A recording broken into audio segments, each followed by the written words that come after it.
Hello, everyone. I'm Jim Longworth, and welcome to another edition of Triad Today, coming to you once again from the beautiful Cedar Botanical Garden in Kernersville. We'll tell you more about them later on, and later on is when the roundtable shows up, and we'll get into all sorts of controversial topics then. But between now and then, some great guests, important information, including some tips on how to either go to or avoid the ER, all that and much more. But where we want to start is talking about revitalization with two guys that are going to revitalize me right now, and they know all about this. With me, our good friend Hank Henning. He's manager of local government, community relations for Duke Energy, former commissioner in the Guilford County Board of Commissioners, and he brought a special guest with him from Gibsonville. Neil Bromelo is chairman of the Gibsonville Garden Railroad, Inc. We will find out more about that in a second. Welcome, gentlemen. Good to see you. Hank, what is the Hometown Revitalization Grant program that I've heard about? Yeah, so thanks for having us, Jim. So the Duke Energy Hometown Revitalization Grant is a program that the Duke Energy Foundation started so we can play a significant role in helping local communities rebuild their downtowns, help small businesses. So the Duke Energy Foundation set aside $500,000, and they're going to distribute that through 20 different grants, $25,000 apiece, through a nonprofit that needs or is going to create a small business program and then distribute the funds through that. So it's just our way of trying to give back, help the local communities. There's, lots of downtowns that need help, and we want to be a part of that. Right, and I'll get with Neil on this in just a second, but before that, I'm just wondering, how, in general, how do you decide what communities are going to be selected? Well, so there's an application process. The application process for this year has just closed. We're in the second year of doing this. There's a panel that's created through the Duke Energy Foundation, and they're going to review the applications, see which ones are going to potentially be the most impactful, and just pick those from across the state, 20 different ones. Okay. And, so typically the rule is last year, if you were awarded one of the grants, you're not going to be awarded this year because we do want to spread it out. Neil, very briefly, just to tell us, because there's a website we're going to put up later for your organization, but what does the Garden Railroad Gibsonville do? Well, that's a trick question, isn't it? Yeah. We run trains on time, actually 2,400 feet of track and 17 trains at one time. You said that's a lot of trains. Well, it's a scale train. It's called G-scale. And that means that every Saturday morning from 9 to noon, come on down, it's free. It's a big tourism event. It's a big draw. It's for economic development. And, so you can't see this on camera, but, before we started, Neil gave me some things on safety with actual large trains, to be careful around tracks. So I know you guys do a lot of good work. But let's get to this revitalization grant. How did you make Gibsonville stand out among other communities so that you'd get picked for the grant? I think there are two answers to that question. Number one is, you think about it, a Gibsonville Garden Railway requested a development grant. Right off the bat, that's going to be something different. That wasn't the typical Chamber of Commerce or whatever. That's right. But we happen to be a 501c3, so we are eligible. And we were in the business of promoting Gibsonville. So based on that, we decided to apply for the grant. Sure. And you say, well, okay, that was step one. Step two was, well, what made us look different? And I think part of it was probably, we had 7 people on the committee that administered it. Right. One of them was the town planner. One was the bank manager. One was the president of the Merchants Association, which happens to be me. So you guys had your act together. We had that. We also had the librarian, who was highly involved in mediating things, a community involvement person for Hispanic community, one for minority community. Very diverse. Yes, we also had an economic development expert. Now, not to get too personal with this, but how do you, we just have a few seconds left, how do you spend that money? Does that just help sustain your mission? No, what we did is we had 24 different businesses in town that applied and were receiving about $1,000 grants. Local farmers got money to buy freezers for their food. Local merchants got computer card readers. Some people got new web pages. Great. A garage got a new door so we could go in and out of the garage. Another electrical contractor got an electrical service. So we ended up with 24 different businesses. And you might say $1,000 is not much, but for a little business, that's a big impact. That was a big impact. Hank, before we wrap up, I'm going to put some things up on screen. As we're doing that, the first one is duke-energy.com, the other is generatingprogress.com, and GibsonvilleGardenRailroad.com is also at the heart of what this was all about. Very quickly, Hank, is this program going to continue? Yes, we were very pleased with how it went last year. This is our second endeavor into it. We're hoping that it goes on into the future. That's great. What a great success story. Thanks, Hank. Thanks, Neil. Appreciate Thank it. you. Thank you. We'll be right back after this. Back now on Triad Today, and always glad we can spend a few minutes with the good folks at GTCC. And let's talk about workforce training. Let's talk about continuing education. And if we're going to do that, we might as well have an expert in the field. And he's here with us right now, a fellow Spartan from UNCG. We had to talk about that off camera. Dr. Manuel Dudley, Vice President, Workforce and Continuing Education at GTCC. Welcome, young man. How you doing? Nice to be here. Doing great. Tell us about the GTCC's workforce training and continuing education courses in general. What are we talking about? We have a lot going on at GTCC. We provide training for individuals who just need to upskill or train or prepare for different opportunities in the area, whether it's aviation, transportation, information technology. We can offer classes, and we do offer classes short term, either 2 days and sometimes 2 months, for individuals to get paid more and gain a skill. Yeah, I want to hone in on what you're talking about there, because a lot of times these discussions get lost not lost so much, but we focus on, hey, come out to college or community college or whatever and learn this or learn that. But you hit on the point about people that already have a career, but they want to advance and that's so important to be able to hone those skills, right? It is. You can really tap into your passion or find a new passion. And that's something that we enjoy providing to the community. We do it in a way that's affordable and convenient for individuals. And we've tapped into a new market for individuals who really want to find a new path. Now, let's say I have a pretty good job and on a career path I want, but I need to, like you said, hone those skills, and I want to come over and investigate some of the programs and courses that you have. Are there, you could be an old guy like me, right? So, I mean, what kind of scholarships might be available, or are there any scholarships available for this? Oh, yes, a lot of scholarships available. The state has funds up to $750 for individuals. This covers transportation, childcare, of course, the cost of the course, as well as other wraparound services that individuals need. So there is money out there, and we're getting the word out to let individuals know. Don't wait until you have the money or you try to find the money. Come to us and we'll help you secure those funds. Sit down with you guys and talk about it and see what my needs are, and can you help me meet those and go from there. I think that's great. Oh, yes. In terms of basic adult education programs, what kind of things do they include these days? Includes GED, adult high school, ESOL, which is for individuals who are learning the English language. And we also have what's called Power Pathways, which is for individuals with intellectual developmentally, who are developmentally delayed. We have career paths for them as well. In fact, the graduation of a group of students, 9 students who just completed a culinary course is going on right now. Wow. And so we tap into every individual in the community. There's a lot of, things are so varied, so many varied courses and things. I mean, you give me a couple examples of other things that are available through adult education and workforce training and everything. You mentioned aviation, but just so people know, I mean, we could spend 3 hours on this, but give me a couple examples of fields that people might look at. Sure. So I try to make it easy for folks because I get this question asked a lot. So we are known as the Titans. So if you just remember our acronym, the Titans: transportation, information technology, trades, aviation, new and expanding careers, and safety and public health. And what's great about you guys is that you're not just saying, well, here's a course, take it, but you're saying, we've met with business and industry. We know what they need. We want to make sure you get these skills and whatever, and then you're ready to go from ground zero, right? That's right. We do the hard work for people. We get the information. We know what skills individuals need. We meet with company representatives, and we nail down exactly the type of training that can net a person a job. So like I said, in 2 days or 2 months, an individual can find a job.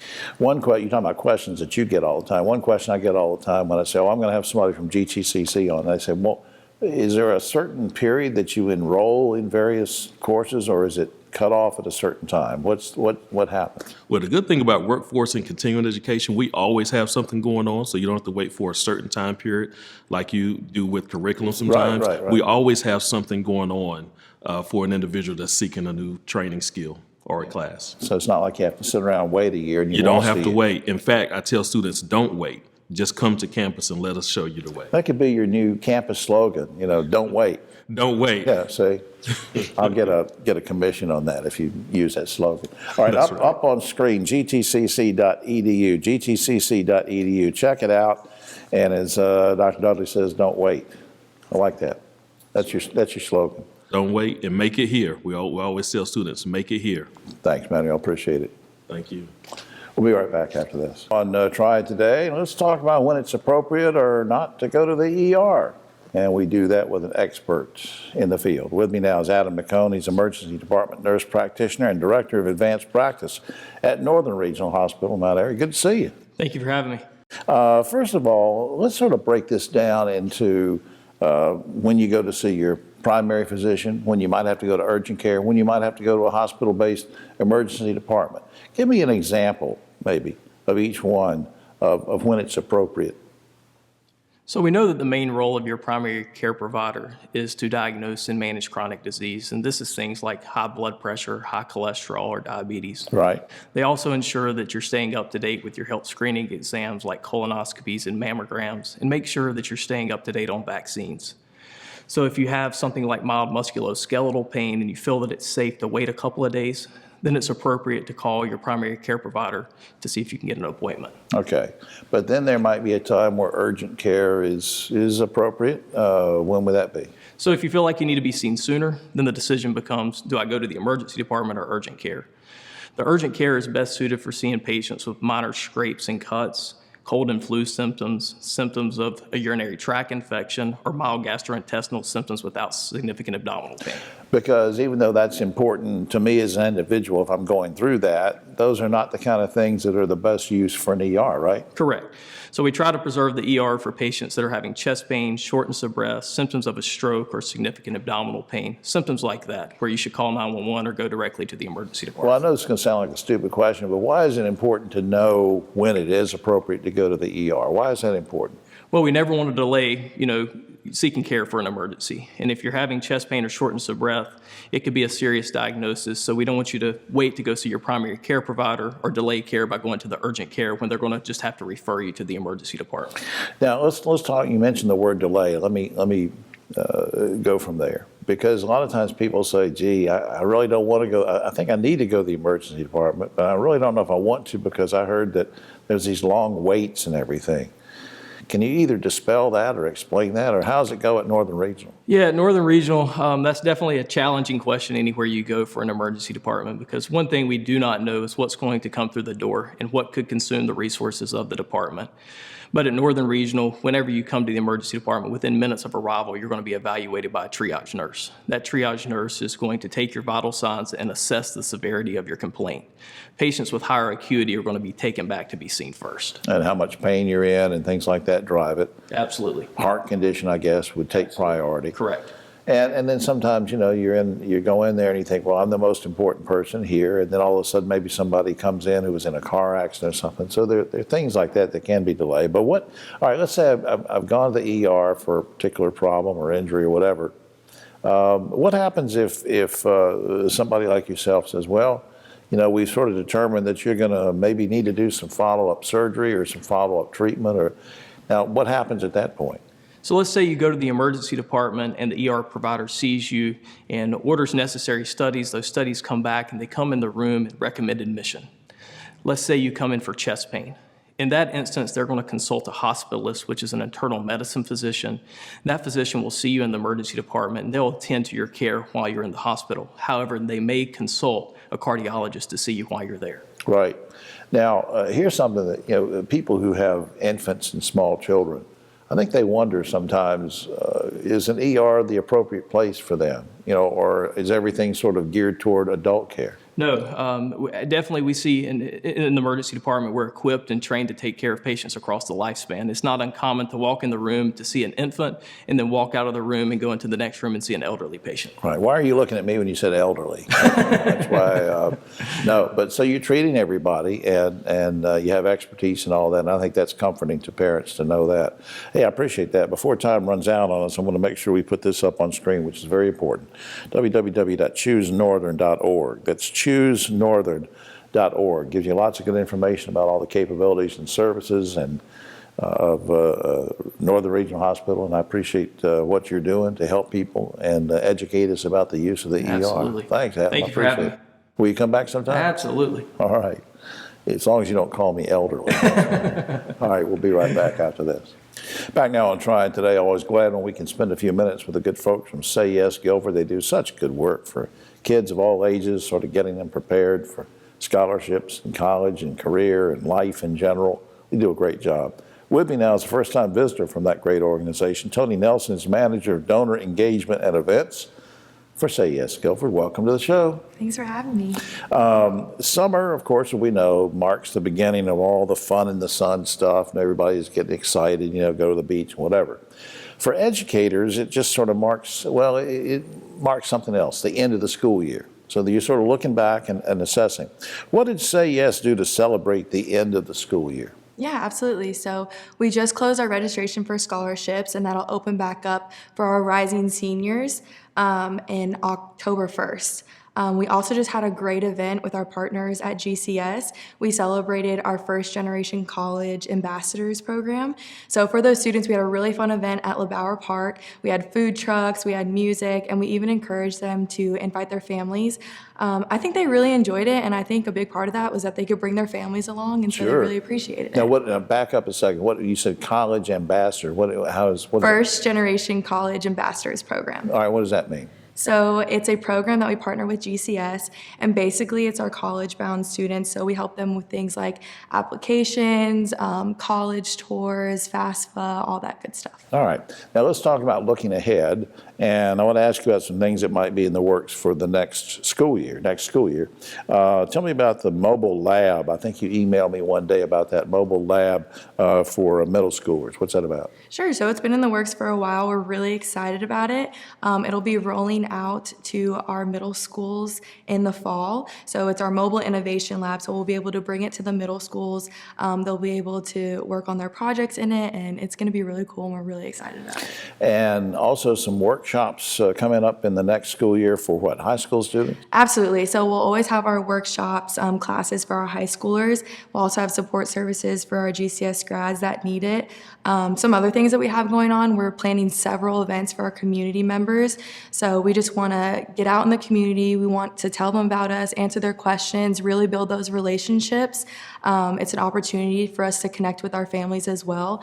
We have a lot of fun stuff planned and surprises, so I just encourage everyone to stay tuned. Let's talk about graduates for a second, because I understand that you're going to be offering extra support for graduates in the coming year. What do you mean extra support? What kind of support do you give to graduates? So our main goal is to help our students get to post-secondary, right? Whatever that may be. So, we're trying to help them get to those 2-year programs, to a 4-year, if they want to jump right in the job force, right? So we're trying to help them in any way that we can.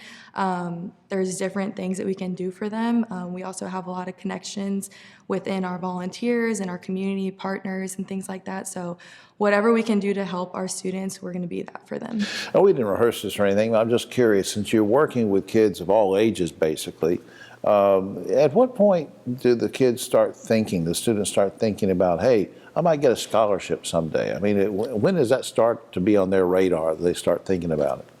Well, we want to expose them, right? A big part of our mission is exposing our GCS students to what's available to them, right? You don't know what's available to you unless you're informed.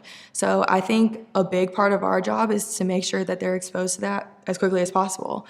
Now, are they taking it in right away? Maybe not. They're probably seriously thinking about it once they get into high school, but we're doing our best to expose them as quickly as possible. Donor engagement, in your title, donor engagement. Very quickly, we have a couple seconds left. How important are donations? Oh, they're so important. We couldn't do our work without our donors, our volunteers, and yeah, I mean, I can't express how important it is. We wouldn't be possible without our donors. So we want to keep that up. And that leads me to this. On screen, sayyesguilford.org. Now remember to put in 2 Y's there, sayyesguilford.org, where you can learn all about what's going on if you're a parent, learn about it if you're a student, learn about it if you'd like to make a donation and to give some corporate support or individual support. And Tony, we appreciate all you're doing. Yeah, thanks for having me. All right. We'll be right back after this. Back now on Triad Today, just about time for the round table, but another quick shout out to the good folks here at Senior Botanical Garden in Kernersville. Hope you'll come down, visit the website, visit the garden. The huge facility here. You can't see it right now, but you can rent it. You can do all sorts of things. Speaking of huge, three huge personalities. On my right, but always political left, Ogie Overman, the great broadcaster and journalist. Next to me, who I have a crush on for years. Well, not on Ogie. I don't have a crush on Ogie. Rosemary Plyman, who, of course, was a great personality at WFMY TV, now Chief Director of Communications for Say Yes Guilford, and Keith Granberry, founder of Helping Hands Consultants. All right, guys, let's get to it. In wake of the recent school massacre, legislatures in Texas and Ohio are now considering a bill that would allow teachers to be armed in the classroom. Guys, you okay with that? Would you like to see North Carolina pass a similar law, Ogie? That's the worst idea ever, Jim. That is a horrible idea. The teachers hate it overwhelmingly. They're not going to do it. They hate it. It'll never pass. You have children. What do you think? Is that a good idea for teachers to have guns? No. That's no. Under any circumstance. And plus, you know, if the police officers come in there, they're not going to know who's armed and who's not. Keith, what do you think? Should they I think arm? we need trained security at the schools. Take some of the money that they're using for other stuff, put trained security and metal detectors at these schools and make it mandatory that you have security at all of these schools. Right. Now, meanwhile, President Biden said he'd like to see all assault rifles go away, but at the very minimum, he wants to see, speaking of minimums, he wants to see the age be able to purchase these assault weapons go from 18 to 21. Joe Manchin's saying the same thing. Guys, would you like to see the minimum age for purchasing these kind of weapons go from 18 to 21? At least do that. Okay. Well, at least that's a step in the right direction, but that's all. I mean, they need to be banned, period. Period, for anybody. Yeah, Rosemary. I'm with Ogie on this one. Yes, I think that's at the very least. Yeah, Keith. I mean, assault weapons. Why do we need assault weapons in our homes? So I don't think, and the criminals aren't getting these legally, so the assault weapons that they have aren't being bought legally anyway, so it doesn't matter. No civilian needs them. No civilian needs them. I've heard guys say, hey, I shoot deer with them. Well, great. The governor of Texas is challenging a 1982 ruling that guarantees free public education for undocumented children. If the governor prevails, his plan is to literally kick these undocumented students out of school. Very radical. Now, I'm not going to comment on that, or we're not going to get into that case. But in general, do you guys think American taxpayers should continue to foot the bill for educating undocumented youth? Ogie. Let me say real quick, that governor of Texas is a heartless swine. Yeah, in a perfect world, sure, you don't want to undocumented, but what are you going to do with them? They're kids. You're going to put them on the street, uneducated. They're going to end up in the system, in jail, committing crimes, or got no education, no place to go. You got to educate kids. Rosemary, you work with a lot of educators and folks and Say Yes Guilford. What do you think about this? Yeah, I mean, the system clearly needs to be some reforms, right? But I think that it is our duty to educate them and to educate all the children who are in our society. Not their fault. It's not their fault either. Keith. Here's the issue. You're talking about not being able to educate undocumented children, but look at all the undocumented people that are building this economy. Mm-hmm. So what are you going to do with them if you take them away? So let's come up with a fair trade, but we definitely need to educate undocumented children, absolutely. All right, meanwhile, the North Carolina Senate has approved a Parents' Bill of Rights law that would prohibit instruction about sexual orientation and gender identity in K through 3 public school curriculum. K through 3. Ogie, you okay with that? We can't take the put your head in the sand ostrich approach to this. I mean, these old codgers, they think, well, we didn't have when I was growing up, Well, you got to deal with it. I think kids probably know something about their gender identity by the 3rd grade. I don't think there's any harm in that. Rosemary, what do you think? I mean, I think that in some ways it's a moot point. We're not doing sex education K through 3rd right now anyway. Right. But I think there is no problem with, and I think it should be encouraged to have books, that you read books about all different kinds of families, all different kinds of children, if they're transitioning, if they have 2 moms or 2 dads or something else. I think that we need to, that's just called growth. Because Ogie's saying people know about it anyway. Keith. I don't know about that. I don't know, but I think that the teaching should be to be proud of who you are regardless of your orientation. I think there should be different types of training that encourages people to love themselves, regardless of what it is. And we need to go into the sexual orientation of a child. All right, due to the high cost of gasoline, the state of New York recently suspended the gas tax for 7 months. Meanwhile, North Carolina lawmakers say, well, instead of that, let's do a $200 gas tax rebate. Which do you favor, temporarily suspending the gas tax or giving motorists a rebate? Ogie Overman. I kind of like that bird in the hand, Jim, you know. I like the dough in the pocket. Give the money. Rosemary, what do you think? I'm kind of with you on that. Actually, that's So you and Ogie are going to spend that $200. Yeah, a boost to the economy. People are going to spend it if it ends up in their pocket. Keith, don't pay the tax or get a rebate?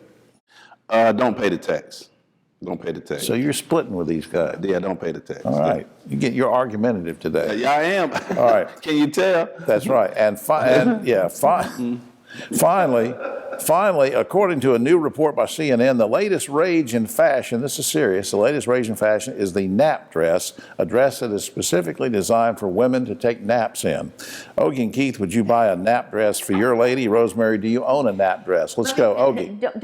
Do not buy one for your lady. Okay, well, if Rosemary says no, I won't. My case is a little different anyway. Do you own a nap dress? I do not think I own a nap dress. Keith, would you buy a nap dress for your lady?